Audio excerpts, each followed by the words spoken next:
Good morning, guys. Good morning. How are you guys doing this morning?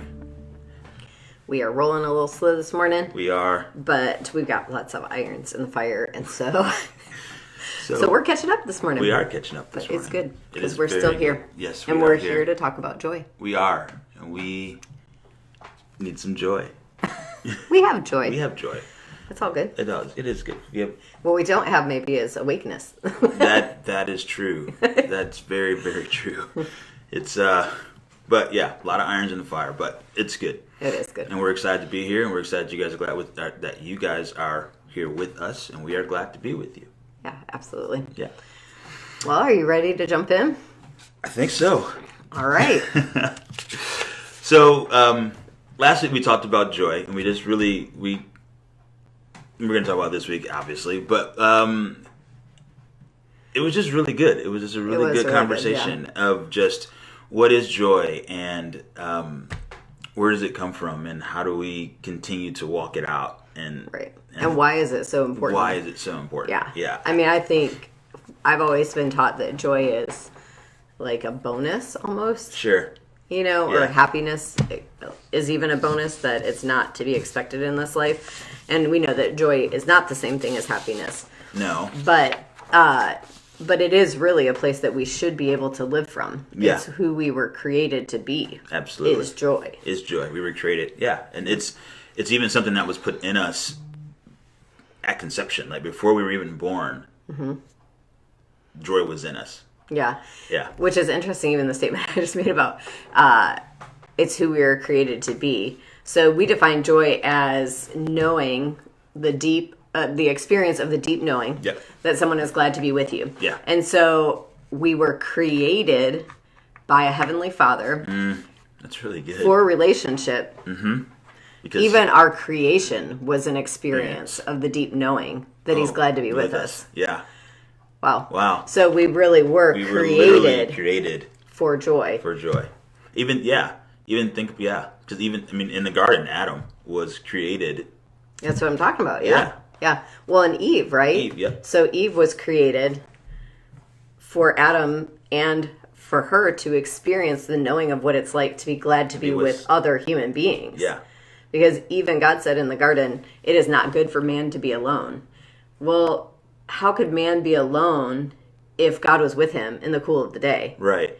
But yet God still said it's not good for man to be alone and created a woman for him to be with. Right. Because He valued relationship that much. That much. Yeah. And that's just amazing. And I've always said too, like, no, anyway. But yeah, there's so much. But God is community. And so He knew that we needed as humans a community. And we needed to be in a relationship with one another to have the fullness of joy.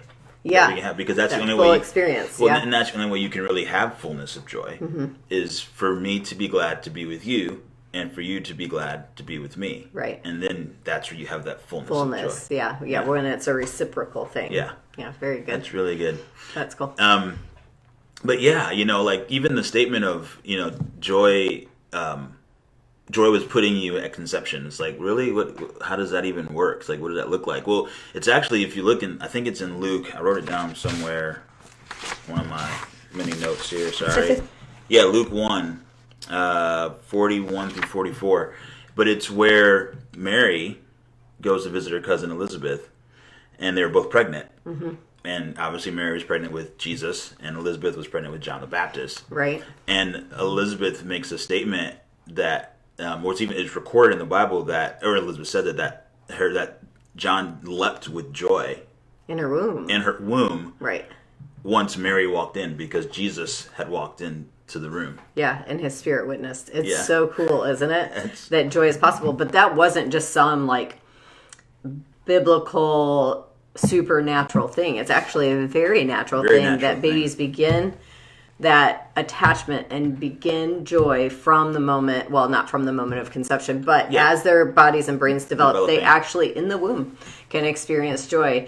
And the Lord created it that way, so that even in the womb, a baby has an opportunity to know that there is someone in this world that is glad to be with them. Well, but even think about the whole process of pregnancy, that the baby is in the womb, and there's the mother. who's carrying this baby. Right. And she's literally, hopefully, emitting joy that I'm glad to be with you. Oh yeah, for sure. You know? Yeah, that's the way the Lord designed it to be. Yeah. And so you know in the womb, like that's the. Well, and I mean this has been ruined on the earth in about 1 million ways, but it was not the Lord's initial intent. But even be fruitful and multiply was create fruit from your gladness to be together. Yeah. From your deep experience, the deep knowing of being glad to be with one another, and out of that will come fruit. Yeah. And multiply the joy that you and have. The gladness to be together. That's pretty cool. That's mind blowing. Absolutely mind blowing. Yeah, that it isn't even just meant to be experienced between two people, but it's totally meant to be multiplied. Yeah. We don't get to see it, do we? The No. same way that maybe Adam and Eve got to see it for a whole hot second before they ruined it. But it is interesting, isn't it? Because I think all of us, to some extent, have experienced even not only the joy of I'm glad to be with you and you're glad to be with me, but the multiplication that happens in community and in family and the way it was designed to be. Most of our deepest heartache is over the fact that our families are not full of joy. Yeah, absolutely. Full of a deep knowing and experience that Everybody's that my family's glad to be with me, and I'm glad to be with my family because brokenness has occurred. Yeah, and that's where the deepest hurt comes. Right. I think we get our greatest joy moments from family, and we get our deepest hurts from family because it's our deep longing. Because it's our deep longing. Yeah, to be glad to be with each other and to be attached to each other in that way. I think it's really good. So, like we said, joy is super important. Like you said, it's a place we should live from. I mean, obviously. We just been saying that. You think? You think? I'm just stating the obvious in case you guys didn't know. Stating the obvious that joy is important. Joy's kind of important. We should probably talk about that. But it's also our natural state. Yeah, it really is what we should live from. It's not. It's not the exception to the rule. True. It should be the rule. Oh, that's good because we tend to think like life is like if we're at even, that should be pretty good. Like if we're not like super down in the dumps. Then and if we're at least even that's like good. Good, no, but joy is our natural state. That is the abundant life that God's talking about. Exactly. So, if we're not living in that natural state, we need to work on that. But we can't we? So that's the cool part. That. So let's talk a little bit about what it looks like in infancy. And where even joy starts. Sure. And then what does it look like in our lives now when that isn't quite worked out right? Okay, yeah, absolutely. So we said last week, I made a statement last week about just how your attachment is here. It starts your attachment center. So when you're born, your attachment center is the part of your brain that is developed. The rest of your brain is developing. Not that your brain in your head isn't fully there, but it just needs to be developed like you're working a muscle. It needs to be developed. Yeah, like babies can't really quite see when they're born. Exactly. Fully. Right. It takes time. It takes time. They have eyeballs. Yeah, it takes about 3 months before they can actually they have a brain, We'll talk about that. But yeah, so the attachment back here, so what happens is, and then your smell, actually babies, their smell is actually what develops first. Okay. So they're looking for joy. Well, let me make this statement first. Joy is actually the first emotion that you can feel, and it's the first emotion that you can seek or look for. Even as a baby. So we're talking infants. Yep. And so their sense of smell develops first. It's the one that develops first. And so they're looking literally for joy from smelling. Because they can't fully their mother. see. Right. Right. So smell and even sensing. They can sense. With their body. Not even touch yet. Not touch yet. But can sense and can smell. Yeah. Joy. And so. Is that not crazy? It is. So So that's why sometimes smells, like you may have certain smells right now that you can think of that bring you joy, that like take you back to, oh man, that grandma's house. I have a smell from my grandma's house of her soap. Yeah. Like it was like a cherry wood or some cherry blossom something. And every time it used to be made by Jergens. I even looked for it at one point in time just because I loved it. It made me feel like I was at grandma's. It's interesting. There's a story about Dr. Wilder who's a lot of the source of where we get our stuff from. Yeah. But he tells a story in, I forget which one of the books it's in, but he talks about how he was counseling some women, and that they had some traumatic stuff that happened in their past, and as they were coming out of it, and he was helping them grow into maturity, and he ran into them somewhere, and there was 2 women, and they actually went and found his deodorant that he wore. That would be a little creepy. It would be creepy. It was totally creepy. But it was the first time they had found joy. Yeah. Yeah. He was a source of joy. He was a source of joy. So yeah. When they had experienced everything but. Yeah. Instead of stalking him, they just went and got his deodorant. Right. Because it brought him peace. It brought him peace. Isn't that crazy? But it's true. Like even today, I mean, there's all kinds of smells that you can think of that bring you back to moments of joy. I have a weird one. Oh yeah. We've talked about this. Yes. Weird one. So, on my dad's side, they're bowlers, and we love to bowl. Bowling is great. So, I literally probably grew up in a bowling alley. If I wasn't in a bowling alley, I was in a baseball diamond. But, honestly, one of my first memories of smell is the stale beer, cigarette smoke, oil. It smells of oil, too. Fried chicken from the bowling alley. Every time I walk into a bowling alley, I take a deep breath, and it's not the same because you can't smoke in the bowling alleys anymore. So that smell is starting. It's like I can't smoke. Smell is gone. It is starting to wane a little bit, but for a long time, even now, if I walk into a bowling alley right now, there's still this smell. I'll take a deep breath and inhale through my nose, and I feel so much peace and joy. It's almost like a sense of home. It is and belonging. Totally. Yeah. It's a totally sense of that because I spent so much time there. Right. So let's talk a little bit about that as far as, so it's your sense of belonging. Yeah. So as a baby, as a little one, you found joy. People were really glad to be with you, and you were glad to be with them in a bowling alley. Yeah, absolutely. So there's a smell attached to that. Yes. So that's your first sense, and even today, in your 40s, it still brings you back to that place. It does. Yeah. I love it. And so and it's even a part of your identity, wouldn't you say? Oh, absolutely part of my identity. Yeah. For sure. It's like I like you know, so like you said, I walk into a bowling alley and I take that smell, I feel like I'm at home. I feel like this is who I am. Like this is part of my core structure. Which is so funny. It's weird, but it's so true. Yeah, it is very interesting. So, but we know why, though. Yes, now we know why. It's because joy is attached. Joy that's built in attachment is attached to your identity. It's part of what creates your identity. Absolutely. Yeah, and not identity like you're going to be a pro bowler. I wish. Although he wishes if he could. That was a dream at one point in my life. His dad pretty much is. My dad was. That's a different really story. Good. I was good. He is good. Don't go bowling with him. No. Mm-mm. I once bowled a 130, which was like the best score I've ever bowled. And I beat him. I bowled. On a rare, surprise occasion. The worst I've ever bowled as an adult. No. Was that day. Yeah. It was horrible. Not even that day. That had one the best game. day ever. One game. I had the best day ever. I rubbed it in as if I could do that ever again. Acted like what it was that? me. Like 15 years ago? Probably. And my average now is lucky to be 100, but different story. Tennis's average is what, like 2 something? No, well, no. If I could bowl as much as I used to when I was younger, it'd probably be 215, 220. But right now, it's probably about 170. 170.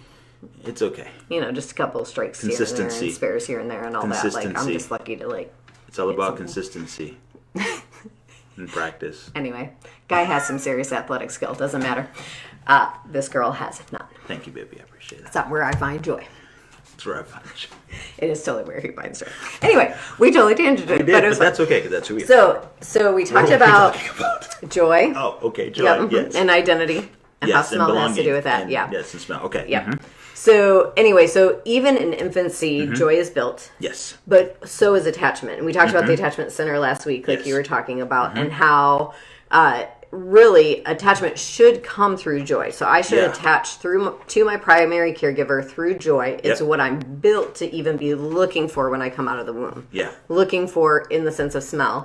And then next up is the sense of sight. So well, no, sight. No, the sight next is step last. is touch. Touch. Yeah. So birth's about 6 weeks it's smell. That's the personal development. And then 6 to 12 weeks is the touch. So it's not the baby touching things. Right. It's them being touched and the feeling held and swaddled and secure. And that's where that they get a sense of security, a sense of identity, a sense of I'm their safe. Identity is literally being built little by little. Yeah. Yeah. Again, it's being developed and it's being stewarded, and it's and so that's where it comes from. So they're looking for that loving touch, right? For lack of better words. Because joy, again, is the experience of the deep knowing of someone's glad to be with you. So even through touch, as a little baby, somebody holding me is me knowing that I don't even have an ability to really choose anything bad right now. All I have the ability to do is just be and receive.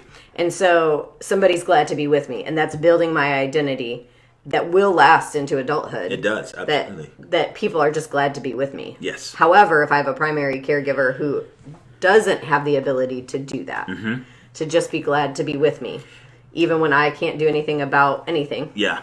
Then it begins to build kind of a broken attachment. A broken attachment, yeah, and a fear, and we'll get into that. But there's fear there because then the baby, even at that young age, begins to wonder, do I need to do something, right, to get it back? Which the brain isn't quite developed at that stage. But the next stage, but the next stage, when they can see. So now babies, what's the ages again? But 3 months is when sight is completely developed. And they're actually at this point able to search out joy and look for joy. And they look for joy in faces, all faces. Primary caregivers first, right? But then, really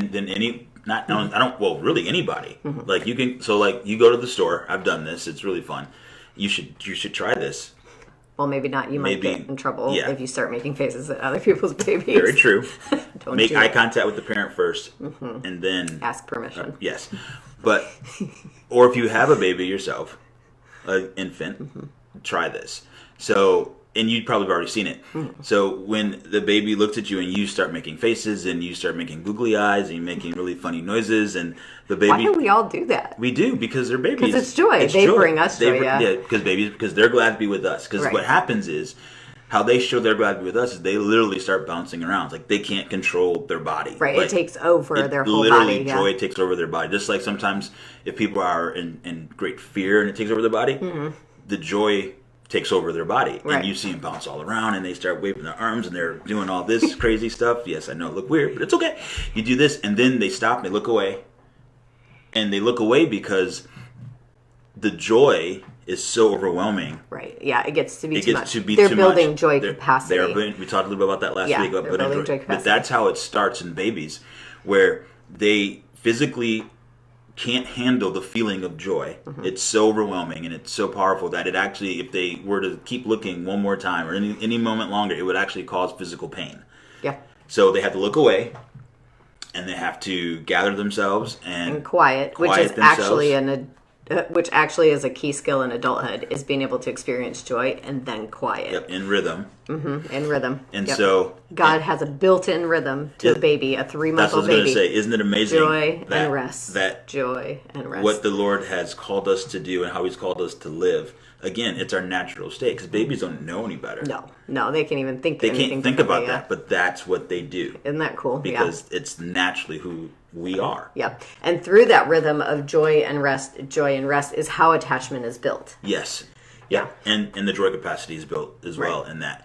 But to finish that cycle, so what happens is, so the baby gets excited, enjoy, they look away, they rest, and then they come back, and then they start looking for joy again. They're looking for your face or someone else's face to give them joy. They're looking around, and then when they find it, you'll lock eyes, and then they start going crazy again, and then they look away. And so there's this rhythm. Yeah. And actually, chemically, something's happening in the body. Oh, yeah. So there's a dopamine hit from joy. Yep. And then they look away, and there's a serotonin release. Rest. Dopamine, serotonin. Guess what we're doing in our adult lives? Dopamine? In the form of pornography, drugs, alcohol, shopping, Facebook scrolling, dopamine. I hate dopamine. So why is that?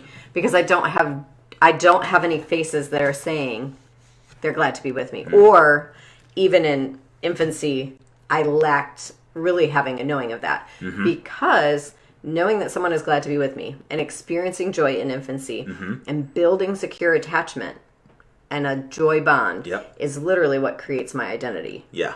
However, quite a few of us didn't really get the fullness of that, did we? No, you didn't. And so we're not going to get into attachment theory today because, golly, there's a whole bunch to unpack there. And we will. I think at some point we're heading that direction. And once we get a better grasp of it as well. Yeah. Part of the trick of us doing these Facebook Lives is that we do not hold psychology degrees. So we want to be honoring of what we do know and understand without claiming that we're some sort of, like certified expert in any of this. So we're more sharing what we do know and what we have personally experienced. Yeah. And what's obviously true. So anyway, all that to say. So so the opposite of that, because this happens to babies too. So I could have a joy bond, have a caregiver who's really glad to be with me. Yep. Even when I'm poopy and stinky and when I haven't slept for days and they haven't slept for days, somehow they still muster the ability to be glad to be with me. Or I could have a primary caregiver who, when I look at their face, I can sense that they are not glad to be with me. And so that begins to build a fear bond. A fear bond, yep. And so what happens too, you have your love and joy. Right, because we are calling this today joy bonds, but love, if we define joy as the experience of the deep knowing that someone's glad to be with me, what else is love? Love is that, right? I mean, to think about it, that's just what our Father, that's what, when our Lord and Savior is like, that's what it is. He loves us. That is love. That is love, because He's glad to be with us. Right. And also, too, I think it's important to include at all times. Yes. At all times. Not just when we're happy or good. Not when we're fun to be with. Not when we have joy and we're giving it out freely and people are like, yeah, I'll have some of that. Let me snuggle up next to you. But even when we're angry, even when we're sad, even when we're hopeless, even when we're disgusted, that people are still glad to be with us is the important part, right? And that we talked about maturity in our last series, and we actually kind of touched on this a little bit about one thing that children need as they develop is someone who's glad to be with them, even in the midst of big emotion. Yeah, and helping them return back to our natural state of joy. Back to joy, right? Yeah, that's part of it. But even think about this, as you were saying, I was thinking, all those different things, like we talk about, help people be in relationship with God, themselves, and others. So joy also is you being glad to be with yourself. Right. Yeah. In the middle of those big emotions, or in the middle of hardship, or in things like that. And we don't ever really talk about that because it's almost one of the things that we unknowingly, I think, we look outside for people to come in. Yeah, and bring joy to us. Yeah. Well, especially too. So, okay, let's go back a little bit to the whole point of infancy.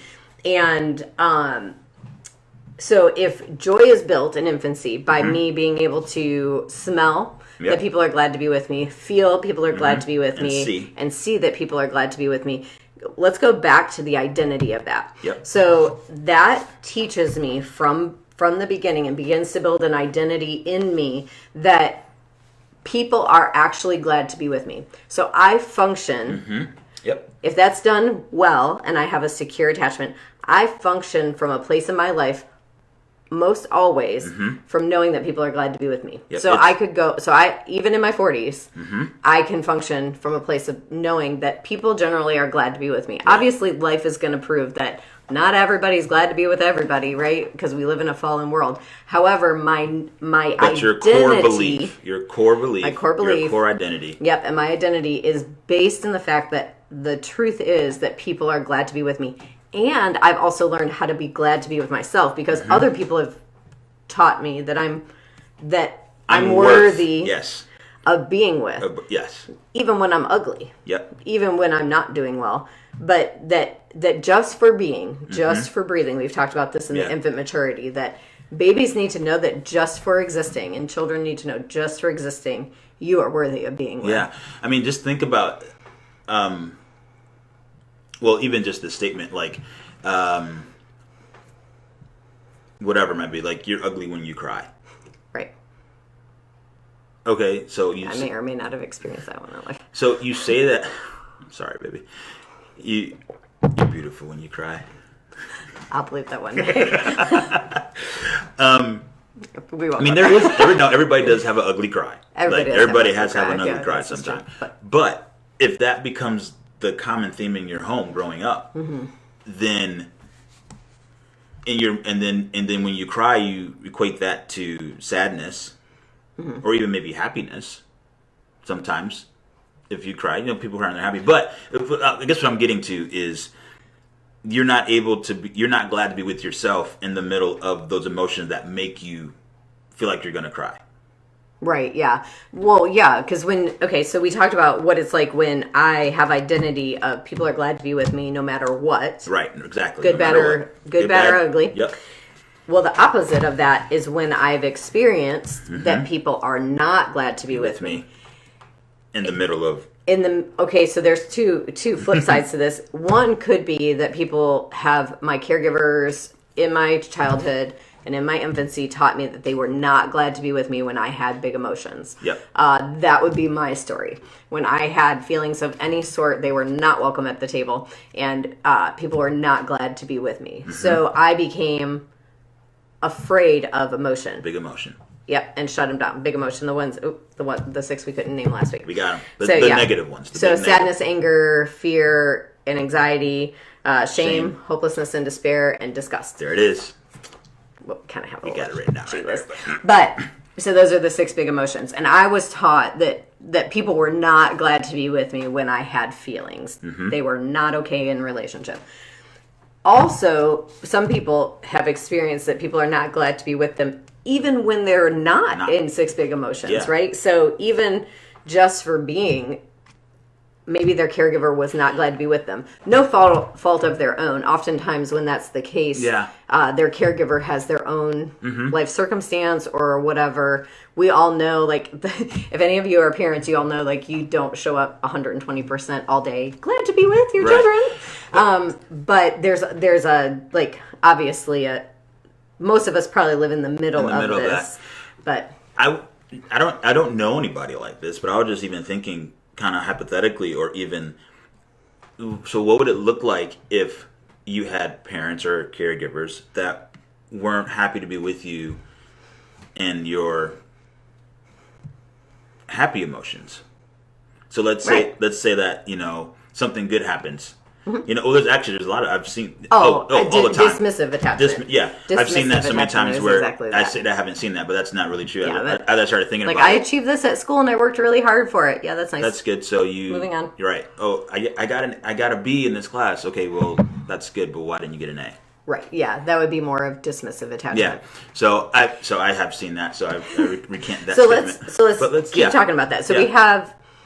So, because what we want to end up talking about today in the end is talking about love and joy bonds. Yep. Love, joy kind of being interchangeable there. Right. And then talking about fear, shame bonds. Yeah, and we had this whole interesting conversation last night that we wanted to share with you guys. We need to record our conversations. Well, we are. That's what this is. Yeah, but when we're not doing it live. Right. We have the conversation before we have the conversation to know what the conversation's going to be, but usually the first one's better. It's way better. But anyway, so we have love and joy bonds, and then we have fear, and Tennyson brought in the word shame to that. Fear and shame bonds, which you probably won't see that anywhere, but this is kind of our little light bulb moment. So if joy is the experience of the deep knowing that someone's glad to be with you, shame, by definition... is the experience of the deep knowing someone's not glad to be with you. Yeah, I don't know about the experience of the deep knowing, but definitely a belief.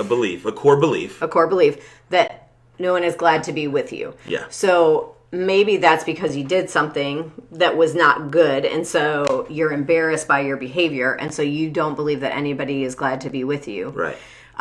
Or maybe that has been your experience, like we were just talking about a few minutes ago, where you have a caregiver who was not able to be with you through big emotions. Good or bad. Good or bad. or when you made mistakes, you know, the B, or you got a D in a class, and you can feel that caregiver withdraw their approval. Yeah. And so then you begin to build this like broken attachment to them. And like I said, we're not going to get into attachment theory today, but there's secure attachment, which is totally based in joy and creates a joy identity of knowing that people are glad to be with me, that carries me through life. Yeah. Or there's broken attachments that are usually based in fear. Right. And like I said, and I really believe shame. And shame. Yeah. Because fear is the loss of something. Right. By definition. So if I don't believe people are glad to be with me, when I have a fear bond, I'm constantly, because I'm built to want to build relationship and connection with you. So I'm moving towards you. Yep, I move towards you, but I'm also afraid that I'm going to lose any connection that we get. But it's also, too, you know, if you go take that a little further, too, it's that point of, I'm afraid because I have to, what do I have to do to get this connection? Right, yeah. Because it goes from... It's that shame part of it. Well, no one's allowed to be with me. Unless I do A, B, C, D, or whatever. And so you perform and you try to do these things to get people to get connection. Right. And to move closer to people. But then as you're moving closer, you're not being your true self because you have to perform to do it. And you're not living from a place of joy, so that's not who you are. Right. So you're living from a place of fear because I have to do this in order for you to want to be with me. Right. And then as you begin to get that, you move closer, but now you're afraid you're going to lose it. Right, yeah, so it works completely against you. Because again, when you have a joy attachment, you live from, I really believe people are glad to be with me. Yeah. You live from a fear place, a fear bond. I don't really believe in my core that people are actually glad to be with me. So I constantly have this struggle of, even when people are being glad to be with me, they probably don't. I don't know, how long is this going to last? And so I have this like push-pull that we talk about of that. And often I'm asking myself, instead of how do I act like myself in this situation? Because I know people are glad to be with me. So how do I... And me, it's pretty awesome. So how do I be the best me I can be in this situation? Instead, I'm thinking, what do I need to do to be able to get people to like me in this situation? How do I do that? How do I get people to accept me and like me and approve of me? Because I carry this deep identity of not really feeling like most people in the world want to be with me. And because of that, I don't really want to be with myself. No. Which is a lot of where depression plays in, where suicide can play in. Absolutely. Because that's obviously when you feel like people are glad to be with you, there's a reason to stay here. So I think too, that goes back, we talked a little bit about this last week as well, but that goes back into that acceptance and rejection piece. Because you basically you feel like you're being rejected constantly, and rejection is probably one of the, I think, deepest wounds that we can have. I think if love and joy and belonging would be one of our deepest desires, rejection would be probably one of our deepest fears and hurt the most. Well, yeah, because go back to the very beginning of this conversation, we were created for connection. Yeah.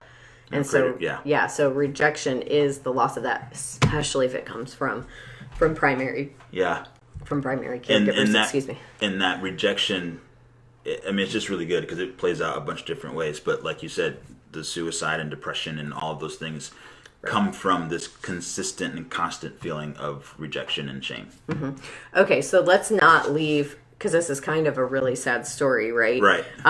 Let's talk a little bit about love and fear bonds, and just let's build some framework, and then talk about what can be done to begin to address this. So I don't... we had a little connection issue. I don't know if we've said this clearly, but basically what we're saying is that joy as an identity is built in infancy, and it's continued to be built all the way through. Again, and it has to be developed and stewarded. Developed and stewarded. That's so good. Yep. So developed inside of me, but also stewarded by me, but also by others. And back to the whole maturity conversation, there's tasks I have to complete and things that I need from the community to be a whole person. Yep. Joy included. You cannot have joy by yourself. Joy is relational. Yep. Joy is not possible to be had alone or built alone. You can experience it while you're alone, but it involves thinking about someone else who's glad to be with you. So, joy is a relational emotion, or it's a relational thing. It's a relational. It is a relational emotion. Yeah, relational happiness. Yep. And I don't know why this thought's come to me a couple times. It's a little disjointed at this point, but I'm going to say it. If you have trouble experiencing any other emotion, so like I was taught that people were not glad to be with me when I was upset or sad or pretty much any feeling. So I learned to just not feel, like I would smash all my feelings down. Well, I was also unable to feel joy, right? Mm-hmm. Because I had all these feelings going on inside. This is so funny because we've talked about this, but not talked about it in this way. Where like, if you cannot feel like bad feelings, you also cannot feel joy. Yeah. But not even thinking about, well, of course you can't feel joy because you have all these emotions smashed down in you that you believe that nobody wants to be with. So of course you can't experience people being glad to be with you. In any emotion. Yeah, because because it's part of your core identity, right? Yeah. So even if you're with someone brand new who meets you, you're at a fun thing, you're doing a fun thing, but you're carrying around sadness, despair, hopelessness, anger. Yeah. And this core belief of nobody really is glad to be with me, especially because I have all this that I'm carrying. That I know that I have. Right. I can have fun with you, but I actually don't fully experience joy. Joy with you. Yeah, it's interesting. Wow. Yeah, and that's even been my story is the same way. It's just I just didn't have feelings. I wasn't allowed to really express my feelings or express what I thought. So joy was really, really hard. Mm-hmm. And I couldn't understand. And you never really, because you have fun and you're happy, but you're never fulfilled or satisfied, which is a whole nother thing. But all right. Well, let's talk about this. Well, I don't know if there's a really great spot to segue into this. I wanted to kind of complete your thought that you just had. So you were talking about in your childhood, like emotion wasn't really welcome at the table. Mm-hmm. So let's just go ahead and segue because we're about at a half hour and we want to keep these short for you guys. So what could be done? Like that used to be your truth that you operated from, mostly shame. Yeah. Oh, a lot of shame. Mostly shame. Mm-hmm. But that's not where you live from anymore. Oh, no. Like even in our relationship, if I had to bring up anything that was negative, it was immediately this like cover of shame had nothing to like that whatever I brought up wasn't necessarily even a shameful thing. No. But again, shame is I don't really believe that people are glad to be with me. Right. And especially if I brought up I'm bad. And you're bad, yep. Yeah. And so if I brought up something that indicated, hey, you made a mistake here, or I need you to grow in this area so we can have a healthy marriage, or I have a need that you're not really fulfilling. It immediately went to, I'm bad, I messed up, and Janelle actually doesn't want to be with me at all. And so then, of course, that would trigger me because I had abandonment and rejection issues. It was really fun. And so, but we don't live there we don't. anymore. We got into a nice little discussion last night in our exhaustion of yesterday. And we're like, we fight better. We fight really good. But we also fight from a place of joy, which is a deep knowing that we're actually glad to be with each other. That's the core truth of our story now, where it wasn't at all. Like we had committed our whole lives to each other and made it through somehow 20 years of marriage without really believing that the other person was fully glad to be with us. So I'll answer that question, but I have another thought too. I would do some coaching. I've done some coaching, and one of the questions I'd ask some of these guys are like, do you believe that your wife has your best interest at heart? I think I'm going to switch that question to, do you believe your wife is glad to be with you? Oh, that's good. Yeah. Because that changes. Because that's actually, for me, that's the big thing that happened, is that as through my healing process and through counseling and through spending time with the Lord and understanding just more of my identity, because that's what it is too, is building that identity of joy identity of who you are and who you were created to be and who you are in your natural state, is now whenever we get into conversations that need to happen, and they're hard conversations. It's been, I think we've probably had one a week at least for the last 3 weeks lately. But it's good. Yeah, the Lord's shifting definitely and growing us, and it's good. But I can honestly tell you that there's moments in the conversation where I have to fight to stay in that space and return myself to joy. Right. But my core belief is that she's glad to be with me. Yeah. And so, that's honestly been a shift for both of us. Yeah. Yeah, even for me, knowing that you really are glad to be with me. Like I had lived a life of experiencing that people would abandon and reject me at first chance if they could. Mm-hmm. Wow. Which wasn't always true, but because that had happened much in my childhood, then that became my narrative. A narrative, something that narrative. I came to expect. Yep. And so even when you would, and we've talked about this and shared this before in videos, when I would have an emotion, remember, like, emotion wasn't welcome at the table, and then I married a husband who, when I had emotion, would leave the room, either physically or emotionally. Yep, he would shut down and withdraw, and so put up a wall of because he loved me deeply, and he's like, crap, I have no idea how to fix this.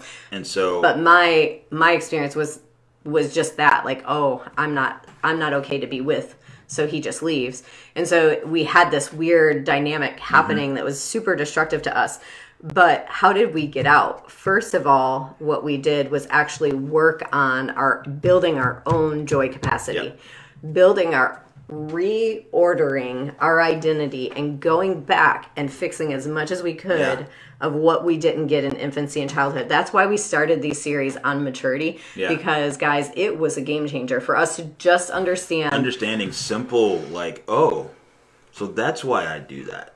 Right. Or that's why. Like, we knew what we did. We didn't know why we did it. And we've said this before too. I mean, I'm trauma trained. I've done trainings for trauma, and I can see trauma a mile away. But when it was like, oh, snap. When it was ours. When it was mine, I'm like, oh.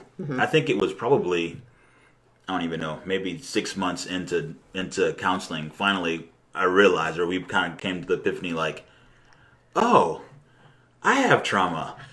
Surprise! I have to work. I need to go back and repair some things that were broken. But really, the biggest thing, if you think about it, the biggest thing that we repaired was joy. It was joy. You're absolutely right. Was going back and fixing the fact that we operated daily from a place of not really believing that people were glad to be with us. Yep. Which is hilarious, because many of you who will watch this know us well enough to know that we were the people who created space for people in major messes to have a space where they felt like people were glad to be with them. Yeah. And we were living from a place where we didn't really believe that people were glad to be with us. But it came from a place that we weren't glad to be with ourselves. With ourselves, really. yeah.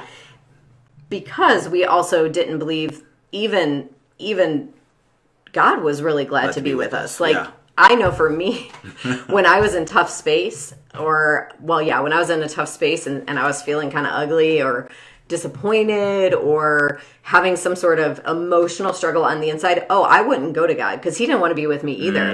He doesn't want my sadness. I'm supposed to be joyful. He doesn't want my anger. I'm not supposed to be angry. He doesn't want my hopelessness. I'm supposed to live from hope, and not knowing that really I was functioning from a place that even God doesn't want to be with me in these emotions. Yeah. Because I had not experienced people wanting to be with me in these emotions. So the work that we did was actually not together. And I think this is a good thing to share, is that when our marriage was in major trouble. It was major trouble. Like, multiple points over the 20 years. Yeah. But the last 3 years ago, 2.5 years. Yeah, 3 years ago. It was bad. I had hit a wall. And, but what we realized was that it wasn't a marriage issue we were having. It was actually individual issues. It was a Tennyson issue and a Janelle issue. Mm-hmm. And even talking today, it really was just the core issue of believing that people are glad to be with us. Yeah, that we were not living from that identity. We were living from a truth of nobody's glad to be with me. Because the people that we had attached to in our infancy and our growing up days. Yep, was a super broken attachment. Right, which in turn created a super broken identity, which in turn kept our joy capacity and joy way down here. Right, yeah, we didn't have capacity to endure relationship well. Right, and that's another sign of immaturity, is be able to endure hardship well. Right, yeah, and which is crazy to think about, because one day I'll fully share my story, but like, I had endured a heck of a lot of hardship and survived. Most people would be shocked by most of my story, but I didn't do it from a place of joy. I did it from a place of survival, literal survival, which is why I hit a wall a few years ago. Yeah. Like, Yeah. You had no joy in your joy tank. None whatsoever. So really the work that our counselor did with us, step one, is build joy. Build joy. That was it. That was her first thing. And in fact,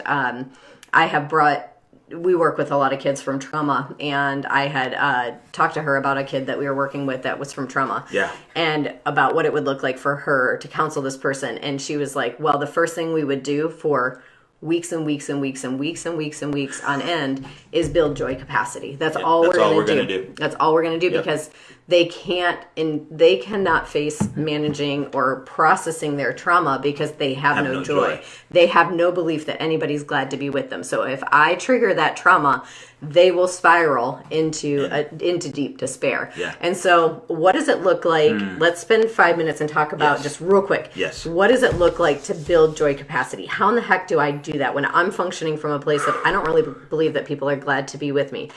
We talk about three things. Yeah, we do. So this table and well and all that we're doing is teaching people how to build relationship with God, themselves, and others. Yes. So the big three. The big three. It's funny because one of our big things, and we brought this up again last night, we're like, well, just practice appreciation. And I'm like, babe, we cannot keep going on these Facebook Live videos and just telling people, practice appreciation and life will be better. It's so good, but... Right. I was literally thinking about this morning. It's like, what else? I mean, like, it's all appreciation, but what's a practical way to do that? Right. So... Well, okay, so what is appreciation? Appreciation is going back and being thankful for moments that you knew someone was glad to be with you. So even if it wasn't a person, right? Even if you look outside and you sense the wind blowing in the trees and you find that to be beautiful and there's a joy that happens inside of you, it triggers joy because you realize there's this world out there that is glad to be with you because God created it for us to live in and to live in joy and feel His presence. Can I say something? In nature. Go ahead. So this is on the subject, but I just had this hit me. And you might remember this. So the kingdom of God is acting, and it's always at work. And so the reason I believe, I read this, and I believe this as well, that people are re-energized or connected to nature is because nature is proof that God's kingdom is acting. It's active. And alive, And alive. And so you may not know. You may go out and look at the tree and see the wind blowing in the tree and get this feeling of peace and get this feeling of there's this great big world out here that I'm a part of, but it's because the Lord is speaking to you and His nature. It says, I think His nature reveals His goodness, glory and His goodness. Yeah. It is His reminder that He is glad to be with us. Yeah. And so part of building joy capacity could for you look like going on hikes. It could for you sitting in a rainstorm. Yeah, watching the clouds roll in. I know that brings me a lot of joy, actually. Yeah, me too. I love that. I know for me, I work from home. We both work from home. We literally basically live in one room of our house this room. This room. Now that we've added all of our video stuff here, 10 hours a day. Easy. And so I've started the practice of just getting out and walking around and just breathing in the goodness of the Lord to continue to keep my joy capacity up and reminding myself that He is glad to be with me. We also do written appreciation, manual journaling. Go back and read that. That's a great practice of also building joy capacity because you're literally intentionally dialoguing with the Lord, having interactive appreciation, not only being thankful to Him for the things that have brought you joy on this earth. Re-experiencing them with Him, and also getting His feedback. Yes. Because how do we know if God's glad to be with us if we actually don't ever talk to Him about it? Yeah. Or have dialogue with Him? And we know that the Lord can talk to us. Yes. We don't need to wait for a prophetic word from people. If you're into prophecy, like I think there was a season in the church where it was like, God, I just need you to talk to me. There was a season in our life. Yeah, please just tell us something. I just need a word. I need to go and get a word. Yeah, manual journaling literally creates that dialogue with the Lord and begins to build joy capacity because if nothing else, even if you have human beings who have failed you all over, because that was my experience, I spent a lot of time working and practicing appreciation, written appreciation, manual journaling to build within me joy capacity and reframe my identity to know that if nothing else, Yep. if our marriage ended, literally, because it was at this point, if our marriage ended, if I had any more kids that left, because we had some estrangements going on, and we had fostered 70 kids that had left, and I had a mother that abandoned me, and all those pieces that, like, even after all that, the Lord was still glad to be with me, and that became my identity. So that way, even though humans had failed me, the Lord rebuilt in me a secure attachment to Him, which, as we alluded to last week, what if our salvation experience is meant to be and was always meant to be about building secure attachment with the Lord, which I think we'll probably end up teaching about attachment. We're going to teach on that for sure. But, so in saying that, I spent months and months and months just practicing that and building that joy, being glad to be with the Lord, and Him being glad to be with me. And guys, in the beginning, when you have this much joy capacity and you have a ton of life experience that's telling you that nobody's glad to be with you, and you have a core belief that God is not glad to be with you unless you're being good. For me, it was a being good thing. Yeah, like, for me, it was performing. Yep. Okay. So I'm a 1 on the Enneagram. My core fear is that I'm not good, because only when I've been good have people shown me that they want to be with me. And so, I can't be good 24/7. That's not a realistic thing. So, and most of the time I was misunderstood anyway. So even if I was trying to be good, like, it got usually messed up somewhere along the way. But so anyway, back to saying, like, I started here, and I joke with our groups when I talk about appreciation, how it's like a tree. Okay, I'm done for the day. No, really, a tree. Yeah, that was all I could do for appreciation. And then it was like, a tree. Oh, and there's wind blowing in it. I guess that's kind of cool. Yeah. Like, started from nada. So that's one way. Practice. What's another way to talk about, like, how else could I build joy capacity? So that's with God. Yep. Manual journaling. Yep, manual journaling. Another really simple, easy way to do it is photos, pictures. In your office or in your room or your bedroom, on your phone. Sometimes when we feel like people don't want to be with us, what do? We zone out. For us, we kind of start scrolling Facebook, and you start looking at. So instead of scrolling Facebook or Netflix binge, whatever, but instead of doing those things, how about you put pictures on your phone that are moments that brought you joy, that you were happy to be with someone and someone's happy to be with you. Yep. And so you scroll through those. Right. I mean, even don't scroll through like everybody else's feed, because we all know that on your feed, it is happy moments of pictures. Right. Yeah. You have your own happy Insta life that you want everybody else to think is your everyday. Yeah. So scroll those. But but those pictures where you can look at that picture and you go, oh man, like for instance, on my screen on my phone, which you can't see, but because we're using it, but my phone is on my lock screen. It's a picture of me and Janelle, and then Trey and Libby when we went to see Hamilton 2 Christmases ago. I love that picture. 1, it's a great picture of our family, but 2, it brings back all those memories of me standing in line to buy the tickets for 5 hours at 5 o'clock in the morning. It was a pretty fun Christmas surprise for the kids, yeah. For us standing in line, getting into Hamilton, and we're literally outside of the Peace Center, which is our performing arts center here in Greenville, and we're singing all the Hamilton soundtrack outside in the line. Like, all of those things. We may have or may not have listened to that soundtrack thousands. Oh yeah, easy. It's our painting soundtrack. It's our driving. Yeah, we've renovated the house for 2 years to that soundtrack. But that picture alone, that one moment, brings back all of those memories. Right. And I'm able to put myself back into those moments and remember, like physically remember what it felt like to be in line and be excited and to be happy for our kids to be like. And that picture brings me joy. I can look at that picture and it helps build that joy capacity in me. Like, it reminds me that I'm glad to be with them and they were glad to be with me. Yeah.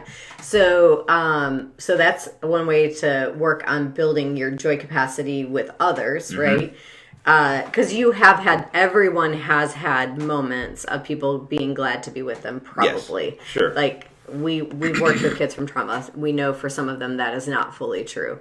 But I can tell you this, that whole attachment piece, if there's any foster parents listening, that's why their bio parents matter. Yeah. Even if their bio parents are a mess, and you can understand why that kid is still attached and still finds joy in a longing to be with them, because there's a joy moment in there somewhere. There's good times. And so helping to build on that is important. Right, but let's end here. Yep, I just wanted to say a third thing. How do I build joy with myself? Yes, that's what I was going to say. So one way to build joy with myself is, I think for me, has been declarations. Oh, yeah. Yep. And reminding, declaring over myself who I am. That's good. And, The Help is such a great movie, but just a reminder of, I'm good, I'm important. Sean Bowles, of course, does a bunch of declarations. We actually got ours from the Business of Honor. Yeah. The Business of Honor has a workbook that has some. Silk. Yeah, Danny Silk has some great, and Bob Hassan has some great declarations of just this is who I am. Yeah. And I can sit right here with myself and remind myself who I am and know that to be true within me. Again, some of you might start from here and not really believe a word you're saying to yourself. It will grow in time. Mm-hmm. The more that your joy capacity grows with experiencing being glad to be with each other or being glad to be with the Lord, then all of that will grow. And I think one last important piece is that if you're struggling with feeling that people are glad to be with you, or that you're glad to be with the Lord, or He's glad to be with you, it's because they're actually meant to work in tandem. That's good. So if you if it's been a long time since you've experienced tangible people that you can touch, feel, sense being glad to be with you, you're going to have a really hard time feeling like the Lord is glad to be with you, because you cannot touch Him in the same way. Obviously, if you experience Him, it's different, but so just know that. Begin to build moments where you can physically touch someone who's glad to be with you. Yeah, absolutely. I feel like you're ready to wrap up, because we've actually gone over again. Yeah. I'm not necessarily ready to wrap up, but we need to wrap up. So just remember, guys, that joy is our natural state. Mm-hmm. It's who we are. It's what we were created to live for and from. Mm-hmm. But it has to be developed, and it has to be stewarded, and it's things, again, I have to do that, and there's things that the people around us have to help us steward that as well. Yeah. But joy is a great place to live from, and it's where we're supposed to be. That's where we're supposed to be living at all times. So let's make it a goal. Let's strive for that abundant life that the Lord has asked us to live in. Yeah, it really is available to us. Yeah. But it is a practice, and it is something that is to be built and stewarded. So if you guys have any other questions or comments, go ahead and put them in there on the feed, and we'd be happy to explore any pieces of this that maybe we didn't explore well today, that kind of created more questions in you than answers. Let us know. Is there anything that else you'd like to know about it, or hear about joy, or different questions you might have? We would love to either directly message you back, or maybe talk about it in our next session. So, guys, you're awesome. Thank you for being here. This was good. This was fun. We're really glad to be with you. Yep, absolutely. We'll see you guys next week. Yep. Bye. See ya. Bye.